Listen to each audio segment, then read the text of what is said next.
Hi friends, ನಾನಿವತ್ತು ಮಲ್ಲೇಶ್ವರಂನ Sankey ಟ್ಯಾಂಕ್ಗೆ ಬಂದಿದ್ದೀನಿ. ಇದು ವಾಕ್ ಮಾಡೋರಿಗೆ ತುಂಬ ಮಾಡಿಸಿರೋವಂಥ ಜಾಗ. ನೋಡಿ ಲೇಕ್ ಎಷ್ಟು ಚೆನ್ನಾಗಿದೆ ನೋಡಿ. ಸಣ್ಣಕ್ಕೆ ಮಳೆ ಹನಿನೂ ಬರ್ತಾ ಇದೆ.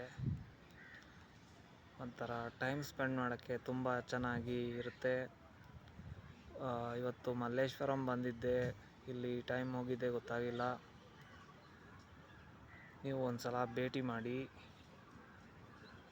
ಪೀಸ್ಫುಲ್ ಆಗಿರುತ್ತೆ ಇಲ್ಲಿ ನೋಡಿ ಫ್ರೆಂಡ್ಸ್. ಆಮೇಲೆ ಹೊರಗಡೆ ವ್ಯೂನು ಚೆನ್ನಾಗಿದೆ.